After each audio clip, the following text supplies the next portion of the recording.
We're excited to get back in Coleman. Thought we had a good week with 2 games on the road last week, but last time we played here, we had a good crowd. I'm expecting a great crowd again, and it's good for our players. We were able to be home. I had a couple good practices. It's the first time we're playing a team twice, so we're trying to improve on the last time. I don't think we can count on them shooting free throws as poorly as they did the last time, so we're got to be better. I didn't think we were great against them first time we played them. They're one of the best rebounding teams in the country. They're one of the best defensive teams in the country. Our offense has to be better, and we're trying to get a little bit better every game. So, and I think they're playing pretty well. So we've got our hands full tomorrow. With you guys continuing to win games and rise in the rankings, have you found yourself having to maybe fight complacency, or is that something that hasn't been an issue with this group? You know what? I mean, obviously, coaching as long as I have, it's natural that you'd have to fight it when you're having success like we have right now. But I think this group's done a really good job fighting it on their own. We talk about not getting complacent and, how maybe last year's team did after we had some early non-conference wins. But I think this group's pretty mature, and I think the depth, the maturity, the professionalism, the depth of the team, all of it helps. Guys are mature and understand what we've got at stake. We're playing for a #1 seed in the NCAA tournament. We're playing for SEC championship. You can't afford to have a letdown. If you want to be playing your best basketball in March, you've got to continue to get better every game. So I think there's a maturity about them. I think we've got a lot of guys that are very professional. I mean, you think of the freshmen and how they act, like they're in to get better at basketball. They're in to make themselves better, and they understand they themselves individually have to get better. And then, the depth of the team, guys are challenging each other in practice every day. I mean, you look at, we've got 11 guys that can all really play.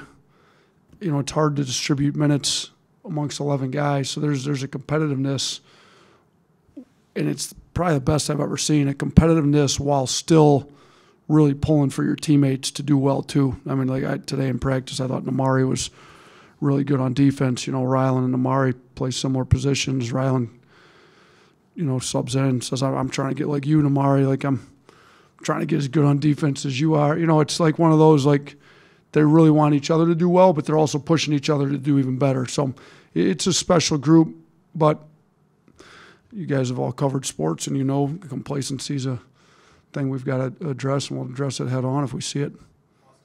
Yeah, Tolu Smith, they go everything through him. You really were able to slow him down the last time. I think you sent him to the free throw line 15 times. He only made 3. Yeah, I don't know if that was anything to do with us. I think he just missed a lot of free throws. I don't think we can rely on him going 3 of 15 again. In that game, you kind of seemed like you wanted to send him to the line because he was struggling. Let's say he starts making a bunch of them. Do you have another different game plan in mind? Yeah, I'm going to be honest with you. That really wasn't the game plan. That was us screwing up defense, and we went through that in video today, kind of our cleanup from last game. We didn't – I mean, it looks like genius coaching move, keep fouling a guy that can't make a free throw and they get no points, but that really wasn't it. That wasn't the plan. We were trying to not let him touch the ball. He just kept getting it, so we didn't do a very good job there. We were supposed to guard him without fouling. We didn't do a good job there. We were supposed to keep him off the glass. We didn't do a good job there. Like, that's what I'm saying. Like, we have to be much better than we were last time we played them, because I don't anticipate them handing us free possessions by missing free throws. I felt like their shooters missed some wide open looks from 3 that we dodged bullets on. I do feel like we're a much better defensive team today than we were when we played them the first time, but we got to be a lot better than we were the first time. Just with Namari, how far off do you think he is from getting back to a full minutes load? And then just do you envision shaking up what, kind of settle into a starting lineup without him? Just do you think he'll get back into that? Yeah, I don't know how long till, because it's different guys are different. I thought he looked pretty good in practice today. He wasn't out for the extended time that he was the first time, the whole year when he blew his knee out, or that JQ was out for. But he was still long enough that you get out of sync a little bit. So, we're trying to give him as many practice reps as we can. We'll get him as many game reps as we can. And I think, as soon as we feel like he's back to full 100%, I mean, a lot of your skill stuff disappears quickly. You're shooting, you're dribbling. He's just got to get back comfortable.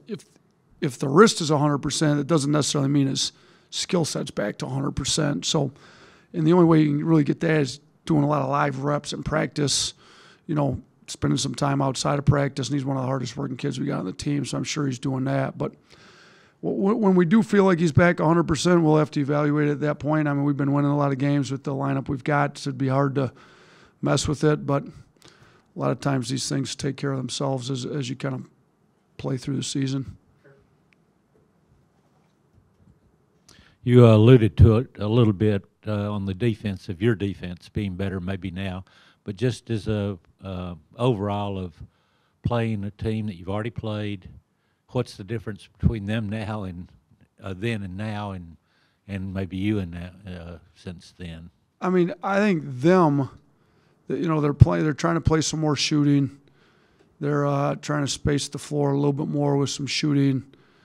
I think their defense is actually better, which was great when we played them, but I think their defense has gotten better because it's been tested more against better teams in the SEC. I think offensively, I think they knew coming in, their non-conference schedule wasn't that strong, so they might have known that it wasn't, good enough to win against tougher teams in the SEC. But I think they're getting a little more comfortable. They put a few more wrinkles in offensively to try to get some of their better guys shots.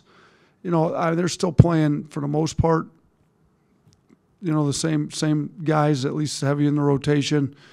They're still relying on Tolu a lot, and he's still one of the best bigs in the league. So there's not significant changes with them, but I think they're better. Their record may not show it because they're losing SEC games, but shoot, it's not an easy league, and they played some tough teams in the SEC. So I do think they're better, and I told our guys that we've got to be much better than we were last game. So, but no, they're not. And us, I think we're better defensively. I think we're turning the ball over less now than we were when we played them. I think Quinterly's starting to come back around. Obviously, if we'll have Namari where we didn't have him before. So I think we're a better team too, but I think they're definitely better. So we've got to improve from the first time we played them. You mentioned before you talked with Nick Pringle about there be certain games when you need him. Is this one of the ones that you think is going to be a Nick Pringle game? We needed him last time. I mean, he was good offensively. Defensively, he was the one who kept fouling Tolu, and looks like it might have been good because Tolu missed a bunch of free throws, but I don't really think it was great defense. But Charles got in foul trouble, which, with the level of bigs that they have and how much they punch it in, I mean, it's a real possibility it could happen again. We're trying to get Charles to play a little better without fouling.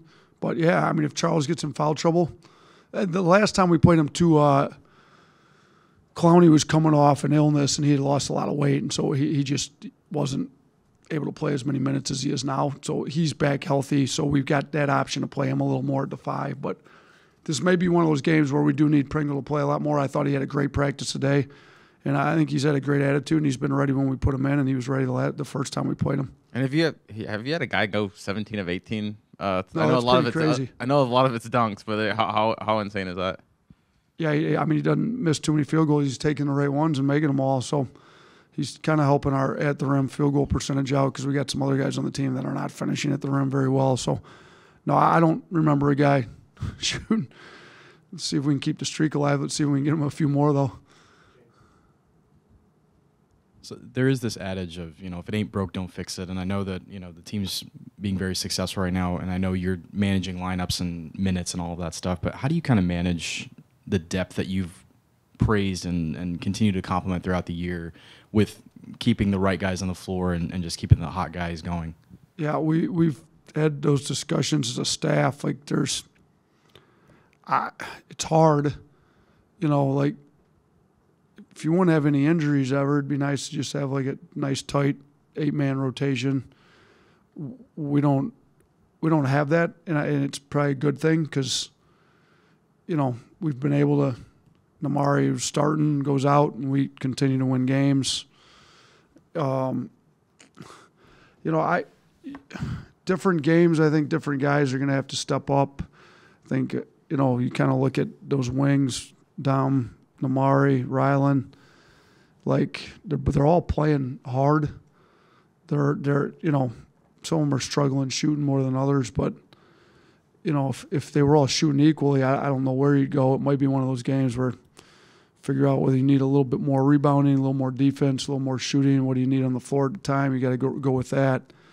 I do think there's a core group of guys that are going to play pretty significant minutes, and then you kind of use, like Tony had the example, Pringle, like some games Pringle's going to be needed, and some games he's not going to be needed as much. So, we got to keep the guys' attitudes right. I think winning helps that. It's a lot easier to not play as many minutes when you're the number 2 team in the country. Last year, some guys weren't playing very many minutes, and we weren't ranked, and that's a little harder to sell. So I think, if we can continue to keep winning and keep guys playing hard and getting better, that's the other thing too. Some of these guys, Rylan's only a freshman. Like maybe he's not getting 20-plus minutes, but he's definitely getting better, and he's going to be really good for us in the future. He's going to be a heavy rotation guy. Like some of these guys just need to see that they're getting better. Pringle's the one. He's getting better and better every day in practice. So I think some of these guys are mature enough to understand that maybe they aren't getting a ton of game minutes, but their own individual games getting much better, and they're going to be needed in this program, some this year and definitely in the future, and I think they're happy getting better individually. Coach, a couple of weeks ago, JQ and Rylan kind of talked about their relationship. Basically, JQ kind of serving as a mentor to Rylan. As having so many veterans who have experienced so much college basketball, how beneficial is it to have you veterans that can kind of serve as mentors to the younger players through their first seasons? Look, I think it's really crucial. I think with the way the recruiting's gone, for a while there, some of the high-level teams were getting a lot of one-and-dones. Now it's gone to a lot of transfers. Either way, you're getting brand new, fresh guys in every year, and I think if you're changing the whole roster over like that every year, it's hard to have any kind of continuity. So to have guys like Quinterly, Noah Gurley, even Charles, he was only here 1 year, but I think it's important to have guys that come back, know what the culture's supposed to be like, what the system's supposed to be like, are able to talk to guys. I think Noah Gurley's done a great job. I think Quinterly's done a great job. Charles is very quiet, but he's done well talking to others. We've got some of the Namari's been here, even though he was hurt last year. He knows what we expect. So we've got some of those guys talking to the younger guys, and I think it's been a pretty good mix of veteran leadership, transfers, and then freshmen. You guys have kept turnovers pretty low in SEC games at home. Obviously, they force turnovers pretty well. What do you guys need to continue doing at home to make sure that doesn't become an issue? Yeah, that's something we've talked about with the team because, if you look at Mississippi State, 2 things they do really, really well are rebound the ball, and we've struggled rebounding it lately. In my opinion, we haven't done as good a job as we were at the beginning of the year. And the other one's turnovers, like you said. They're number 1 in the country, or they've got a guard that's number 1 in steal percentage. They're up at the top as a team in steal percentage, and we've had an issue turning the ball over for a large part of this year. So I think it's simplifying things for guys, putting them in the right spots, keeping the floor space, not trying to do too much. I think we've been much better at it lately. Last Missouri, I did think Quinterly and Bradley weren't as good as we needed them to be as point guards. We need those guys to be a little better. I think Brandon and Sears played just about 70 minutes combined and only had the 1 turnover. Brandon didn't have any. Sears had the 1 at the end of the half when we should have been holding for the last shot anyway. So those 2 guys are in a lot, handle the ball a lot, had no turnovers last game. Was really proud of them. We got to get Jaden had been a lot better. We got to get him back down to 1-2 turnovers a game, and Quinterly, we need to keep him down as well. If we can get the guys that are handling the ball heavy to not turn over much, and the guys that we're not asking to create much offense for us, they're playing off the other guys to not turn it over at all, then that's when we've been able to have single-digit turnovers, and we just got to keep stressing that. All right, thanks.